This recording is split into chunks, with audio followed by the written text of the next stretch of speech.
LinkedIn organic reach is tanked like crazy. Is it still worth it? If you start with paid incentivization, I can see it getting quite complex quite quickly. So there are just settings that are left on by default, which will just ruin your campaign's performance. It's just bad news, bad news, bad news. Do you think your dream client's going to resonate with an article that says, how to turbocharge your SaaS in 3 clicks? That just sounds like jargon. In 12 to 18 months' time, the only content and ads worth making will be the... How to actually drive pipeline on LinkedIn as a B2B company and how you can finally win on LinkedIn organic and paid. I'm joined by George Terry, Creative Director over at Winbox. George, how are you doing, sir? Very good, thank you. Shall I just hold this myself? Yeah, hold it, man. How's it going? Yeah, it's good. We are out here on a kind of not very sunny but warm enough day. And yeah, happy to chat about LinkedIn ads. So let's start off with a big one, because I know everyone, a lot of folks I speak to say stuff like LinkedIn ads are too expensive, or I've tried LinkedIn ads but I just can't get them working, I'd rather go with other channels, or likewise LinkedIn organic reach is tanked like crazy, is it still worth it? But I'd love to hear kind of some of the biggest kind of mistakes, blunders, or just like big lies that you hear when it comes to LinkedIn for B2B right now. Yeah, I think all of those questions and complaints are valid. We did an event not so long ago down in London, and we were exhibiting and we had a stand, and they'd come up to the stand like one after the next and say, I tried LinkedIn ads and it didn't work. So it's a really common pain point, and I think it comes down to like a couple of things. LinkedIn's done a pretty good job of making Campaign Manager feel kind of self-serve, but it's quite a complex channel, and Campaign Manager is quite a complex environment, and things that have a huge impact on your campaign and whether or not it's going to work, like whether or not it's going to come close to working, are not obvious. So there are just settings that are left on by default, one of them called LinkedIn Audience Network, which I talk about quite a lot on LinkedIn, which will just ruin your campaign's performance. And it's on by default, and it basically means that... By the way, if you want to start driving pipeline and revenue through SEO on Google Organic Search and now LLMs, why not grab a call with me over at breakingb2b.com or hit the link in the description below. Right, back to the video. So it's on by default, and it basically means that while you think you're running ads in the newsfeed on LinkedIn, it's distributing those ads off-site to like third-party publishers, and that just wrecks your targeting, artificially inflates your click-through rate. It's just bad news, bad news, bad news. So often when people have that experience and that question of, I tried it and it didn't work, when you dig into, well, what did you do? And like, how long did you run the test for? And who was managing it ultimately? Because if you're trying this thing for the first time, it's like any channel. If you just jump in and try and do SEO without knowing anything about SEO or like where it's at right now, it's gonna be really hard. It's not gonna work. And LinkedIn ads is the same. So I think in terms of those kind of like complaints and those questions, I hear them a lot, but usually when you dig into it, you're able to explain to people why it didn't work and what they should do next time. Does that make sense? Yeah.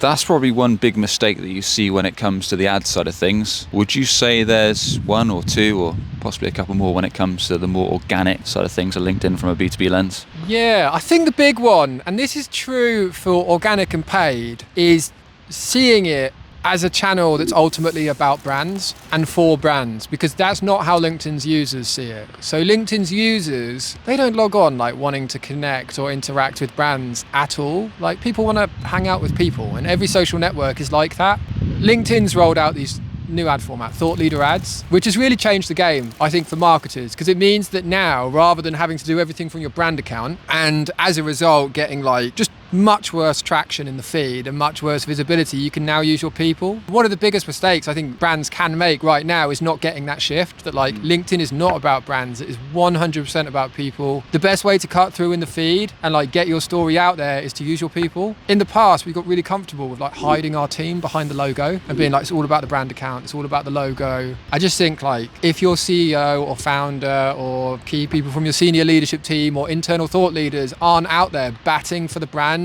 that's a massive disadvantage right now, because if your competitors do have that, what they're doing is going to be much, much more interesting than what you're doing. It almost feels like an unfair advantage. Even though LinkedIn organic reach is dropping, there's still the chance that you can connect with your ICP, you can still publish content, whether that's videos, memes, text posts, interviews like we're doing now, talking head, whatever, so you can build up, I guess, trust with your target prospects. So when they have the problem you solve, or when they have questions around your niche, or when they eventually need your solution, like you say, they're not scrolling LinkedIn because they have intent to purchase, they're scrolling it because maybe they're trying to learn, or they're bored, or they're flicking through, or they want to learn something or something like that. So if you're the valuable source and you've got, whether it is your founder, marketing leaders, revenue leaders that are putting out that kind of stuff to keep top of mind your ICP, then it's almost like an unfair cheat code. And like you say, if you can boost it with thought leadership ads, it's a solid way to go. So talked about some mistakes. Let's move on to, for B2B companies, whether they're SaaS based, software based, whether they're service based, what would you say are some of the first steps? Feel free to start with paid or organic, whatever floats your boat, hence the boat background. What are some of the first steps that these companies should take when it comes to, I guess, looking at it from an angle of, we want to drive pipeline, what should we be doing initially? I'll start with organic. The first step, and the bit that I think people often don't do, and it's the kind of boring answer that everyone kind of wants to not do but probably should, is just content strategy. And the way I do that on LinkedIn is if you're a decent company, you'll already know a bit about your customer and why they buy the product. So what are the pain points, what are the category entry points, where are you meeting people, right, at that early stage in the buyer journey, and then take those things and go and look on LinkedIn, like who's creating around these topics, like what formats matter, what topics matter, what's cutting through, which specific creators are big, which brand accounts are in that space. It'll probably be your competitors, or at least it should be, and just get a picture of how's that working right now on the channel, because without that picture, you're just going to be learning by trial and error, which is really slow and really expensive, whereas the way you want to do it is you want to be like, what's working on the channel right now in my niche, and reverse engineer your way into that conversation, which is just a much quicker way of doing it. Also, just do all of the standard like content strategy stuff that you should do, which is define your content pillars, create objectives and KPIs so you can know, broadly speaking, are we getting what we thought we'd be getting when we kind of set aside the budget to do this. As we've just been talking about, like, it's not just about brands, it's about people as well. So I'd look internally for content creators, and they don't have to be a CEO. They can just be people who are naturally quite good communicators. They don't even have to be in marketing, like good communicators who are interesting and enjoy putting themselves out there. If you find a few of those people and say, right, we're going to give you some budget to create content, that's going to be much, much better than getting like a half-hour slot with your CEO once a month and he doesn't or she doesn't want to be there, and trying to force them to make some content. So create that kind of pool of content creators and thought leaders. Once you've got your strategy and they're kind of like your distribution channels in a way, then you can just get going and just like start simple. As always with content, like obviously, you guys do stuff like this and that's amazing, but it would have taken you a long time to get here. You don't want to start by doing stuff like this. Just start by like simple text and image posts, and then just get more kind of confident over time. I think video is a bit daunting for a lot of people still. So, maybe have that one like 6 months in, start to talk about video and do some of that. Yeah, just publish and learn. Good stuff. And I've been thinking about this a bit. Let's pretend your CEO or your founder is not keen to actively post on LinkedIn organically. Would you advise, if you've got, like you say, if you've got folks in your company that do have that, are happy to post, whether that is your marketing team, revenue team, operations, whoever, but they've got a point of view, perhaps they're happy to do video content, they're happy to do written posts, they're happy to somewhat link it back to product. So it's not just random stuff posting about anything and everything. It is stuff that's, whether it's top, middle funnel, bottom funnel content that's telling stories around your offer, helpful tips, answering FAQs, or stuff that's actually can have tie back to a business impact. I'm actually thinking about setting up programs where I say, look, if you're happy to do it, I'll pay you, because I know that that's going to come back to the business like tenfold. Yeah, but it's not for everyone, like you say. Some people that's just not their way of doing things. They'd rather be kind of behind the scenes as opposed to front and center. But I don't know what your thoughts on that, because you're obviously a LinkedIn ads agency and what you encourage clients you work with to do. Yeah. Oh God, it's an interesting question. I've never thought about people deserving to be paid. I think that it's a bit of a win-win. Like, it's a win for both people. If you have people who are kind of interested in social media, like creating content, and you're basically saying, we're going to give you budget and time to create content, build up your own organic audience, in a way they kind of are getting something back for it. If they end up blowing up and becoming like a well-known content creator in your industry, they might come back to you and say, I want a pay rise, which is fair enough. But I don't think I'd start with payment, I treat it as a collaboration and say, you know, the business is gonna, because you know, content creation does cost money, and the business is going to foot the bill for that, and you'll kind of do it together. If you start with paid incentivization, I can see it getting quite complex quite quickly. You may also end up with people who are doing it like only to kind of game that incentive as opposed to like a more long-term need. I can see it going kind of wrong, but I'm not sure how. Yeah, fair. So with that in mind, you talked about kind of building the strategy, looking for folks on your team that are going to be, I guess, more up for creating content and such. I guess we know that it's very rare that someone does one post and that start driving demos or sign-ups or booked calls, depending on what your company's kind of go-to-market and conversion point is. But are there, I guess, tactically ways that we know if we do X, Y, Z, let's say practically speaking, like we do this post one day, this post the next day, this post the next day, and we know that we're doing posts, whether they're kind of top funnel, informational based, or more bottom of funnel, like this is exactly how we did this, got this result, and this is a step by step. Are there things like that you're seeing for companies that tend to work on a, I guess, mid to long term basis that actually kind of move the needle when it comes to driving pipeline? What are your thoughts there? Yeah, definitely. They're not to do with LinkedIn. The ones that are top of mind for me right now that I still see massive value and regularly chat to, you know, we work with a lot of companies, regularly chat to marketing teams, webinar and event. Like, it's old school and it's not LinkedIn, but you cannot go wrong with small groups of actual customers discussing what they're struggling with, and you're there as the expert, right, in the room to help solve those problems and kind of facilitate that conversation. We ran an event at LinkedIn's headquarters the week before last, had like 30 CMOs in there talking about LinkedIn ABM, and afterwards I just thought that was so worth doing.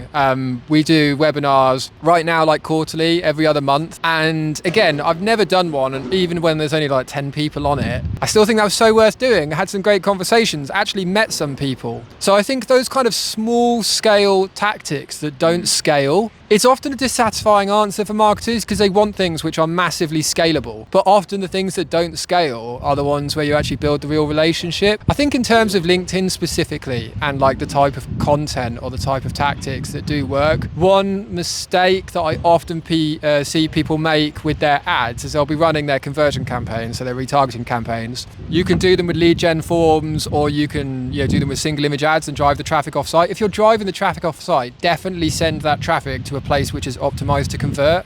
So a really common pain that people come to us and they're like, our campaigns aren't converting, and you go and look at like where they're sending that traffic, it's just some random product page. So that's why it's not converting, because it's not a destination which is likely to convert. So you need to make it really easy for people to convert on that next step. I also just think that for most of our clients, this is like a fun thing that I like to do in Campaign Manager, where I just go and look at the device breakdown. Some of our clients, especially ones that are in the more kind of SaaS space, like 90% of the people engaging with the ads are on phones. Right. Those people are just less likely to convert because forms are really annoying on mobile. So it's also about like making peace with the fact that like not everything you do on LinkedIn is about conversion, and if those people were going to convert by clicking on an ad, often they will just end up converting of their own volition at some point in the future anyway. Like we find for our clients, and certainly we've helped our clients in their analytics and taken a look, most of their conversions come from like branded search or direct traffic. Now you ask the question like, well, how did they hear about the brand name? It's those tactics like LinkedIn which are like building brand.